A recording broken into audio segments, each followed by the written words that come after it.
વિદ્યાર્થી મિત્રો, નેક્સ્ટ લેક્ચરમાં આપણે વિદ્યુત ડાયપોલ અને તેના ક્ષેત્રની ચર્ચા કરી. આજે આપણે બાહ્ય વિદ્યુત ક્ષેત્રમાં કાયમી વિદ્યુત ડાયપોલની વર્તણૂકની ચર્ચા કરીશું. મૂળ મુદ્દા પર જઈએ એ પહેલા ક્ષેત્રમાં રહેલા વિદ્યુત ભારો પર લાગતા બળની વાત કરી લઈએ. આપણે આ રીતે વિદ્યુત ક્ષેત્રનો વિચાર કરીએ. હવે વિદ્યુત ક્ષેત્રની દિશા આપણે આ રીતે લીધેલી છે. એનો અર્થ કે આ તરફ ધન વિદ્યુત ભાર હશે અને આ તરફ ઋણ વિદ્યુત ભાર હશે. હવે આવા ક્ષેત્રમાં જ્યારે આપણે કોઈ ધન વિદ્યુત ભારને મૂકીશું તો એ ધન વિદ્યુત ભાર ઉપર ક્ષેત્રની દિશામાં બળ લાગશે. જ્યારે ઋણ વિદ્યુત ભારને મૂકીશું તો એના ઉપર ક્ષેત્રની વિરુદ્ધ દિશામાં બળ લાગશે. એટલે આપણે યાદ રાખીશું કે ધન વિદ્યુત ભાર પર હંમેશા ક્ષેત્રની દિશામાં અને ઋણ વિદ્યુત ભાર પર હંમેશા ક્ષેત્રની વિરુદ્ધ દિશામાં બળ લાગે છે. હવે આપણે અગાઉ વિદ્યુત ક્ષેત્ર વ્યાખ્યાયિત કર્યું તો ઇક્વેશન E બરાબર F/Q જોયું. તો અહીં આ વિદ્યુત ભારો પર લાગતા બળનું સૂત્ર આપણને આ સૂત્ર ઉપરથી મળશે, F બરાબર Q × E. તો અહીં આ ઇક્વેશન એ 11મા ધોરણમાં બળનું જે સૂત્ર આપણે F બરાબર ma એટલે કે ફાધર બરાબર માં જોયું એના જેટલું જ અગત્યનું છે. તો આ ઇક્વેશનને પણ આપણે F બરાબર યાદ રાખવા માટે આ રીતે લખીશું, F બરાબર EQ. જેથી યાદ રાખવા માટે આપણે શબ્દ વાપરીશું ફેક, F બરાબર EQ. એટલે આ ઇક્વેશન એ તમારે વિદ્યુત ક્ષેત્રમાં રહેલ વિદ્યુત ભાર પર લાગતા બળ માટે યાદ રાખી લેવાનું છે. હવે અહીં આપેલ એક પ્રશ્નનો વિચાર કરીએ. તો પ્રશ્નમાં એમ કહ્યું છે કે એક ઇલેક્ટ્રોન અને એક પ્રોટોનને સમાન વિદ્યુત ક્ષેત્રમાં મૂકતા. તો અહીં સમાન વિદ્યુત ક્ષેત્રમાં આપણે એક ઇલેક્ટ્રોનનો અને એક પ્રોટોનનો વિચાર કરીએ. તો ઇલેક્ટ્રોન એ ઋણ વિદ્યુત ભાર છે, એના પર ક્ષેત્રની વિરુદ્ધ દિશામાં બળ લાગશે. જ્યારે પ્રોટોન એ ધન વિદ્યુત ભાર છે, જેના પર ક્ષેત્રની દિશામાં બળ લાગશે. હવે અહીં બંને વિદ્યુત ભારોના મૂલ્યો સમાન છે અને બંને સમાન વિદ્યુત ક્ષેત્રમાં છે. આપણે એવું કહી શકીએ કે બંને વિદ્યુત ભાર પર લાગતા બળનું મૂલ્ય સમાન હશે. એટલે વિકલ્પ બી એ સત્ય છે, કારણ કે અહીં બંનેની દિશા સમાન નથી. સી ઓપ્શનમાં પ્રવેગ સમાન હોય તો અહીં બંને વિરુદ્ધ દિશામાં છે, એટલે પ્રવેગ વિરુદ્ધ દિશામાં છે. અને બળ સમાન હોય ત્યારે પ્રવેગ એ બરાબર F/m અનુસાર F સમાન છે એટલે એ ચલે છે 1/m. એટલે કે પ્રવેગ એ દળ ઉપર આધાર રાખે છે. ઇલેક્ટ્રોન અને પ્રોટોન બંનેના દળ જુદા છે, એટલે પ્રવેગના મૂલ્યો અને દિશા એ સમાન નથી. એટલે વિકલ્પ બી એ સાચો વિકલ્પ છે. વિદ્યાર્થી મિત્રો, સમાન બાહ્ય વિદ્યુત ક્ષેત્રમાં મૂકેલ ડાયપોલની વાત કરીએ. તો આકૃતિમાં સમાન તીવ્રતા E ધરાવતા વિદ્યુત ક્ષેત્રમાં આપણે એક વિદ્યુત ડાયપોલ જેનો એક વિદ્યુત ભાર +Q અને બીજો વિદ્યુત ભાર -Q છે, એને એવી રીતે મૂકેલી વિચારીએ કે જેથી એની ડાયપોલ મોમેન્ટ એ વિદ્યુત ક્ષેત્ર સાથે થીટા ખૂણો બનાવે છે. હવે અહીં ધન વિદ્યુત ભાર પર ક્ષેત્રની દિશામાં અને ઋણ વિદ્યુત ભાર પર ક્ષેત્રની વિરુદ્ધ દિશામાં બળ લાગશે. તો ધન વિદ્યુત ભાર પર લાગતું બળ એ Q × E જેટલું, જ્યારે ઋણ વિદ્યુત ભાર પર લાગતું બળ એ -Q × E જેટલું હશે. હવે આપણે જોઈ શકીએ છીએ કે લાગતા બંને બળો છે એ બંને બળો પરસ્પર વિરુદ્ધ દિશામાં છે. આ બંને બળોનો સરવાળો કરીએ તો QE + માઇનસ QE બરાબર 0. એટલે આનો અર્થ એ થયો કે વિદ્યુત ડાયપોલ પર લાગતું પરિણામી બળ 0 છે. પરિણામી બળ 0 હોય તો ધોરણ 11માં જોઈ ગયા એ પ્રમાણે કે તંત્ર રેખીય સંતુલનમાં હશે. જે ડાયપોલ આપણે મૂકેલો છે એ ડાયપોલ કોઈ પણ પ્રકારની રેખીય ગતિ નહીં કરે. ડાયપોલ પર લાગતા આ બંને બળો છે એ જુદા જુદા બિંદુઓ પર છે. એટલે બંને બળોનું પરિણામી બળ તો શૂન્ય થશે, પરંતુ આ બળોની કાર્યરેખાઓ એ એક જ બિંદુમાંથી પસાર થતી નથી, જેના લીધે ડાયપોલ પર ટોર્ક લાગશે. એટલે કે ડાયપોલ પર બળયુગ્મ રચાશે. હવે ડાયપોલ પર લાગતા ટોર્ક કે બળયુગ્મની વ્યાખ્યા જોઈએ તો એ વ્યાખ્યા અનુસાર ટોર્ક એટલે બે બળો પૈકી કોઈ પણ એક બળનું મૂલ્ય ગુણ્યા બંને બળોની કાર્યરેખાઓ વચ્ચેનું લંબ અંતર.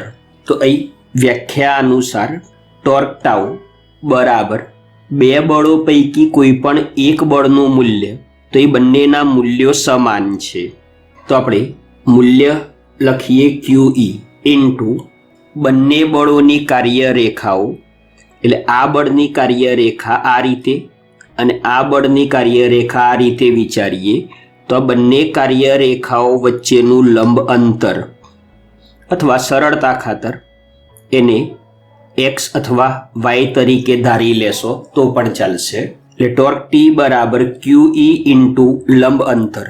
તો હવે લંબ અંતર માટે તો આકૃતિ પરથી આપણે જોઈ શકીએ છીએ કે આપણે લંબ અંતર જે શોધવું છે એ થીટાની સામેની બાજુ છે. તો સાઇન વિધેય લઈએ તો સાઇન થીટા બરાબર x અથવા તો લંબ અંતર અપોન કર્ણ એટલે 2a. તો અહીં લંબ અંતર એ આપણને મળશે 2a સાઇન થીટા. તો એ કિંમત આપણે અહીં એડ કરીએ તો torque tau is equal two QE into 2a sine theta. સમીકરણને ગોઠવતા ઇક્વેશન આપણને મળે છે 2aqE સાઇન થીટા.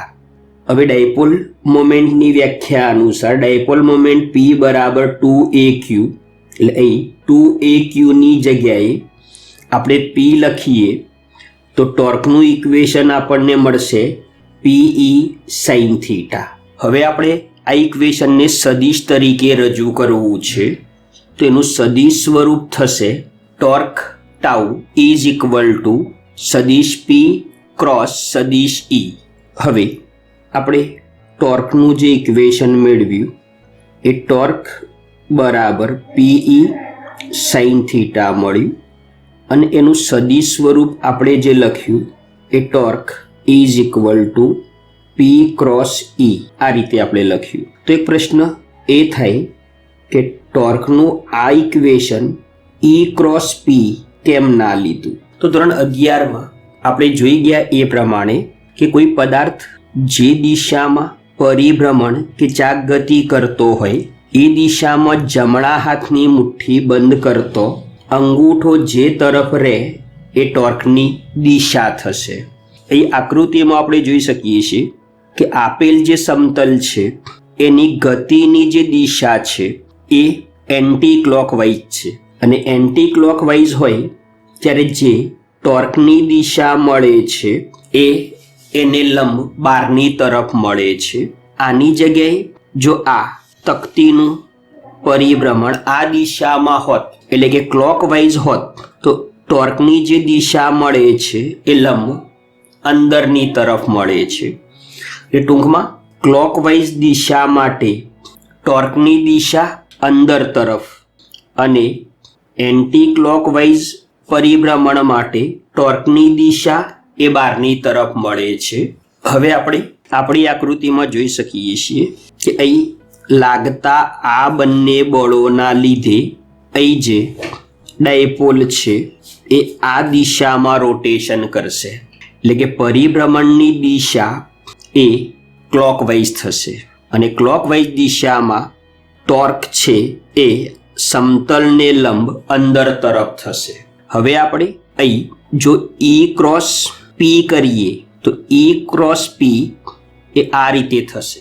તો એ દિશા એ 12 તરફની દિશા થશે જે આપણી દિશા કરતો વિરુદ્ધ છે. માટે અહીં ટોર્ક બરાબર આપણે P ક્રોસ E લઈએ છીએ. હવે ટોર્કનું આપણે જે ઇક્વેશન જોયું એ ઇક્વેશન ઉપરથી આપણે જોઈ શકીએ છીએ કે અહીં ધન વિદ્યુત ભાર પર આ તરફ અને ઋણ વિદ્યુત ભાર પર આ તરફ બળ લાગતું, જેના લીધે અહીં ડાયપોલ એ ચાક ગતિ કરે છે. તો હવે આપણે અહીં વિચારીએ કે વિદ્યુત ક્ષેત્રમાં ડાયપોલ આ રીતે ગોઠવાયેલ છે. હવે જો ડાયપોલ આ રીતે ક્ષેત્રને સમાંતર ગોઠવાયેલ હશે કે જો P અને E બંને એક જ દિશામાં છે, ટોર્કના ઇક્વેશનમાં થીટા 0 લેતો ડાયપોલ પર લાગતું પરિણામી ટોર્ક પણ 0 થશે, જેને ડાયપોલના સ્થાયી સંતુલન તરીકે ઓળખવામાં આવે છે. આ પરિસ્થિતિમાં ડાયપોલ પર લાગતું પરિણામી બળ અને ટોર્ક બંને શૂન્ય હશે. જ્યારે આ પરિસ્થિતિમાં પરિણામી બળ શૂન્ય છે પરંતુ ટોર્ક શૂન્ય નથી. એટલે આપણે એવું તારણ આપી શકીએ કે સમાન ક્ષેત્રમાં મૂકેલ ડાયપોલ પર લાગતું ટોર્ક એ શૂન્ય હોઈ શકે, જ્યારે પરિણામી બળ એ હંમેશા શૂન્ય હશે. હવે ધારી લઈએ કે અહીં ડાયપોલ ક્ષેત્રને લંબ છે. હવે જો ડાયપોલ ક્ષેત્રને લંબ હોય તો એ કિસ્સામાં આ ઇક્વેશનમાં થીટા બરાબર 90 મૂકતા આપણને ટોર્કનું મૂલ્ય PE જેટલું મળશે, જે ડાયપોલ પર લાગતું મહત્તમ ટોર્ક છે. એટલે કે જ્યારે ડાયપોલ ક્ષેત્રને લંબ હશે ત્યારે તેના પર લાગતું ટોર્ક જે છે એનું મૂલ્ય મહત્તમ હશે. હવે અહીં વિચારીએ કે ધન વિદ્યુત ભાર એ આ તરફ અને ઋણ વિદ્યુત ભાર એ આ તરફ છે. એટલે કે ડાયપોલ મોમેન્ટની દિશા એ ક્ષેત્રની વિરુદ્ધ દિશામાં છે. એટલે કે ડાયપોલ આ રીતે ગોઠવાયેલ હોય તો થીટા 180 થશે. તો ટોર્કના ઇક્વેશન ટોર્ક T બરાબર PE સાઇન થીટામાં થીટાની જગ્યાએ 180 મૂકીએ તો એ કન્ડિશનમાં પણ torque T is equal two 0 થશે. પણ અહીં જે ડાયપોલ છે એ અસ્થાયી સંતુલનમાં હશે. હવે આ આકૃતિમાં આપણે જોઈ શકીએ છીએ કે જ્યારે ડાયપોલ આ રીતે ગોઠવાયેલ હોય ત્યારે ડાયપોલ મોમેન્ટ P અને વિદ્યુત ક્ષેત્ર E બંને એકબીજાથી 270 અંશના કોણે છે. તો એ સંજોગોમાં ટોર્ક T બરાબર PE સાઇન થીટા ઇક્વેશન પરથી ટોર્ક આપણને મળશે -PE, જે ન્યૂનતમ છે. હવે અહીં પ્રથમ આકૃતિમાં સમાન ક્ષેત્ર દર્શાવેલ છે. એટલે કે બિંદુ X પાસે વિદ્યુત ક્ષેત્ર EX અને Y પાસે વિદ્યુત ક્ષેત્ર EY હોય તો એ બંને બિંદુઓ પાસે ક્ષેત્રોના મૂલ્યો સમાન હશે. જ્યારે બીજી આકૃતિમાં અસમાન વિદ્યુત ક્ષેત્ર દર્શાવેલ છે. X બિંદુ પાસે જો વિદ્યુત ક્ષેત્રનું મૂલ્ય EX અને Y બિંદુ પાસે જો વિદ્યુત ક્ષેત્રનું મૂલ્ય EY લઈએ તો X બિંદુ પાસે ક્ષેત્ર રેખાઓની ગીચતાનું પ્રમાણ વધારે છે, એટલે ત્યાં વિદ્યુત ક્ષેત્ર Y બિંદુ પાસેના ક્ષેત્ર કરતાં તીવ્ર હશે. હવે સમાન ક્ષેત્રની અંદર જ્યારે આપણે વિદ્યુત ડાયપોલ મૂક્યો ત્યારે આપણે જોયું કે આ ડાયપોલ ઉપર લાગતું જે બળ હતું એ QE અને અહીં લાગતું બળ એ -QE. અસમાન ક્ષેત્રમાં જ્યારે આપણે ડાયપોલ મૂકીશું ત્યારે એના પર લાગતું બળ એ QEY અને અહીં ઋણ વિદ્યુત ભાર પર લાગતું બળ -QEX એ બળનું મૂલ્ય QEY કરતો વધારે હશે. આનો અર્થ કે અસમાન ક્ષેત્રમાં ડાયપોલ મૂકીએ તો ડાયપોલ પર લાગતું પરિણામી બળ છે એ 0 થતું નથી, એટલે કે ડાયપોલ રેખીય સંતુલનમાં હશે નહીં. અહીં અસમાન ક્ષેત્રમાં મૂકેલ વિદ્યુત ડાયપોલનો વિચાર કરીએ તો ધન વિદ્યુતભાર પાસે ક્ષેત્રનું મૂલ્ય વધારે છે, જ્યારે ઋણ વિદ્યુતભાર પાસે ક્ષેત્રનું મૂલ્ય ઓછું છે. એટલે કે પરિણામી જે બળ છે એ ક્ષેત્રની દિશામાં લાગે છે. ઉપરોક્ત ડાયપોલ મોમેન્ટ અને વિદ્યુત ક્ષેત્ર વચ્ચે ખૂણો થીટા પણ આપેલ છે, જેના લીધે આના પર ટોર્ક પણ લાગતું હશે. એટલે કે અસમાન ક્ષેત્રમાં ક્ષેત્ર સાથે થીટા ખૂણે મૂકેલ ડાયપોલ પર ટોર્ક ઉપરોક્ત પરિણામી બળ પણ લાગે છે. પરિણામી બળ એ ડાયપોલને રેખીય ગતિ કરાવશે, જ્યારે ટોર્ક એ ડાયપોલને ચાક ગતિ કરાવશે. જ્યારે ડાયપોલ ક્ષેત્રને સમાંતર થઈ જાય ત્યારે ડાયપોલની ચાક ગતિ અટકી જશે, પરંતુ વધુ તીવ્રતા તરફ એ ડાયપોલની રેખીય ગતિ ચાલુ રહેશે. આમ અસમાન ક્ષેત્રમાં મૂકેલ વિદ્યુત ડાયપોલ પર લાગતું ટોર્ક શૂન્ય હોઈ શકે જ્યારે ડાયપોલ ક્ષેત્રને સમાંતર ગોઠવાયેલ હોય, પરંતુ પરિણામી બળ એ ક્યારેય શૂન્ય નહીં હોય. હવે અહીં પ્રશ્નમાં એમ કહેલ છે કે એક વિદ્યુત ડાયપોલને કોઈ બિંદુવત વિદ્યુતભારના ક્ષેત્રમાં મૂકેલ છે. આપણે જોઈ ગયા એ પ્રમાણે બિંદુવત વિદ્યુતભારનું ક્ષેત્ર અસમાન ક્ષેત્ર છે. એટલે પ્રશ્નમાં વિદ્યુત ડાયપોલને કોઈ અસમાન ક્ષેત્રમાં મૂકેલ હોય તો એમ કહેવાની જગ્યાએ ઇનડાયરેક્ટલી એવું કહેવામાં આવ્યું છે કે બિંદુવત વિદ્યુતભારના ક્ષેત્રમાં મૂકેલ છે, અર્થાત એ અસમાન ક્ષેત્રમાં છે. હવે અસમાન ક્ષેત્રમાં હોય તો જો એ ક્ષેત્રને સમાંતર ગોઠવાયેલો હશે તો એ સંજોગોમાં એના પર પરિણામી બળ તો વધતા જતા ક્ષેત્રની દિશામાં લાગશે, પણ ટોર્ક શૂન્ય હશે. અને જો એ ક્ષેત્ર સાથે કંઈ ખૂણે ગોઠવાયેલો હશે તો એના ઉપર પરિણામી બળ અને ટોર્ક બંને લાગશે. અર્થાત અસમાન ક્ષેત્રમાં ડાયપોલ પર લાગતું ટોર્ક એ શૂન્ય હોઈ શકે.